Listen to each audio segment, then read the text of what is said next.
As you all know कि EPFO की vacancy आ चुकी है, सो मैं आप लोगों के लिए एक बहुत ही इंपॉर्टेंट बुक रिकमेंड करना चाहूँगी। डॉक्टर करण चौधरी जी की बुक हो जाती है, बहुत ही अच्छी किताब है। एंड रिकमेंड करने के साथ साथ मैं उनसे आपको मिलवाती भी हूँ। Please come Karan sir, and वो आपको इसके स्पेसिफिकेशन बताएंगे कि ये बुक क्यों इंपॉर्टेंट हो जाती है, कौन से एडिशंस इसके आए हैं, ये सारी चीज़ हम इसमें डिस्कस करेंगे आके। So please welcome sir, and इसके बारे में और भी इम्पोर्टेंट चीज़ें यहाँ पर बताएं, एंड ये बुक कैसे इम्पोर्टेंट हो जाती है ये भी बताएं। Hi ma'am, hello. ये जो बुक है ईपीएफओ वाली, ये ईपीएफओ के एग्जाम जब आया था पहली बार तो ये फर्स्ट बुक थी, हमने लॉन्च की थी ईपीएफओ।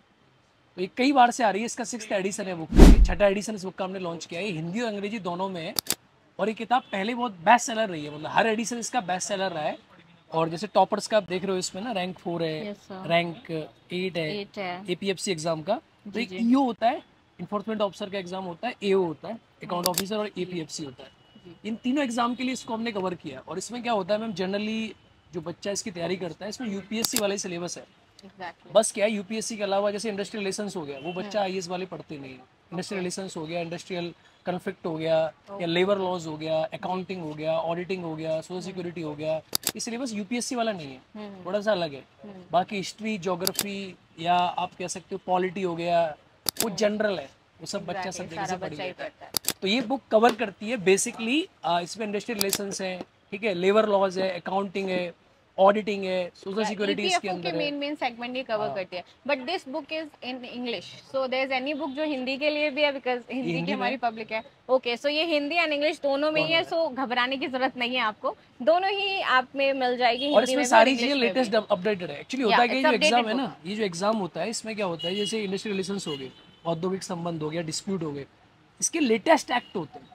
तो जनरली लोग क्या करते हैं, पुरानी किताब सेल करते हैं। पुरानी किताब में क्या है कि वो चीजें अपडेटेड नहीं है, क्योंकि लॉज चेंज हो रहे हैं ना बार बार। इस किताब में क्या अप टू डेट है, 2025 के जितने लॉज हैं और जितनी स्कीम है सोशल सिक्योरिटी की, वो सारे इसके अंदर कंपाइल्ड है प्रॉपर तरीके से। और इस किताब का जो पहला ट्रस्ट बना हुआ था मार्केट में, वो हमने इसमें कवर किया। सेकंड, इसमें 2002 से लेकर 2023 तक के क्वेश्चन पेपर भी है। ये बहुत अच्छी चीज़ है, बिकॉज प्रीवियस क्वेश्चन पेपर किसी भी एग्जाम का एक तरीके से बेस होते हैं। अगर वो अच्छे से आपने पढ़े हैं तो आप पूरा पैटर्न समझ जाते हो सारे इसके अंदर अपडेटेड। और सेकंड, इसके अंदर माइंड मैप आप देखो, जो इसके माइंड मैप्स है ना, आप खुद देखो जैसे कैसे हमने ये यहाँ डायरेक्ट क्वेश्चन आता है, क्या बुक कीपिंग क्या होता है, अकाउंटिंग कैसे कहते हैं। सेम इंग्लिश हिंदी दोनों में। तो हिंदी वाले बच्चों के साथ कोई ऐसा अन्याय नहीं हुआ है। बिल्कुल, मतलब हमने हिंदी को बहुत विशेष ध्यान दिया। इसकी लैंग्वेज देखो बहुत आसान है, लेबर लॉ बहुत टफ होता है ना एक्चुअली, ऑडिटिंग बहुत टफ लैंग्वेज में होती है। बहुत तो आपने बहुत आसान भाषा में इसमें समझाने का प्रयास किया गया है। बेसिकली क्या होता है, इसकी ना कंपाइल एनसीईआरटी की जो बुक्स आती हैं, एनसीईआरटी को कंपाइल किया हुआ जितनी बेस्ट बुक है इन स्पेसिफिक सब्जेक्ट, अकाउंटिंग की बुक हो गई, ऑडिटिंग की हो गई, या लेबर लॉज की बुक हो गई, वो सबको मैंने इसके अंदर कंपाइल किया है। इसके अंदर बजट के भी जो प्रोविजंस हैं, जहाँ जहाँ इनमें अपडेट है, वो सारे इसके अंदर। बजट बहुत हार्ड होता है, कई बार बच्चे समझ नहीं पाते हैं। और बजट में क्या, जैसे जो ऐसे प्रोविजंस हैं जो लेबर लॉ में हुए, एग्जैक्टली वो सारे हमने इसमें कवर किए, सारी की सारी चीज़ें। और टॉपर्स का ट्रस्ट है, और इसमें जो तरुण कुमार हैं, अविनाश सिंह हैं, इन्होंने इस बुक में स्पेशल अपना जो इनके गाइडेंस में इन्होंने जो इनपुट दिए किताब में, वो सारी चीज़ें हमने इसमें ऐड की हैं बेहतरीन तरीक़ा से। और बहुत अच्छी किताब है। मैं ये मान के चलूँगा कि ईपीएफओ के लिए ये बुक जो है, वैसे देखो आपने ये सही तरीक़ा से हमने चीज़ें बता रखी हैं, माइंड मैप, ब्रेन मैप दिए हुए। तो करीब ये 260 रुपये की अभी ऑफलाइन आपको मिल रही है राय बुक शॉप पे, मुखर्जी नगर दिल्ली में। और आप इसे फ्लिपकार्ट से ऑर्डर कर सकते हो, अमेजोन से ऑर्डर कर सकते हो, और राय बुक शॉप से ऑर्डर कर सकते हो। ये करीब 300 रुपये की किताब आपके घर में आपको पहुंच जाएगी।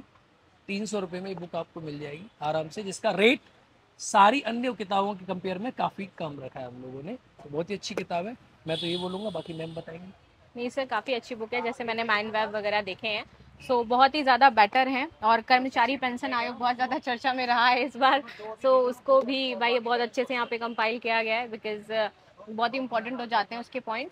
तो आप सभी ये परचेज कर सकते हो। मुझे बिल्कुल पूरी आशा है कि आपकी तैयारी में एक बूस्ट लेकर के आएगा। सेकंड में भी एग्जाम भी अच्छा है। यूपीएससी का जो बच्चा ऐसा है जिसका मेंस का पॉइंट ऑफ व्यू कमजोर है, मोस्टली बच्चे देते हैं। हाँ, क्योंकि इसका ग्रेड पे भी second level grade pay job आती है, बहुत अच्छी जॉब है, very good job. Direct IAS का मतलब आईएएस के इक्वल जाने का एक एग्जाम के बाद मौका मिलता है ना बच्चों को। तो मुझे लगता है कि जितने यूपीएससी एस्पायरेंट है, बुक पढ़ो ना पढ़ो अलग बात है, but you should prepare hard for UPSC EPF examination, because ये जो मौका है ना, ये बार बार नहीं मिलेगा आपको। आपको direct group A group B में जाने का जो मौका मिल रहा है ना, वो ईपीएफओ के थ्रू मिल रहा है। तो एपीएफसी जो जॉब है ना, ये बहुत अच्छी जॉब है। ये थोड़ी सी हल्की जॉब है, ईओ बहुत ही अच्छी जॉब। मेरी एपीएससी बेटर है। ये टॉपर एपीएफसी के ये। अच्छा सारे। Thank you guys.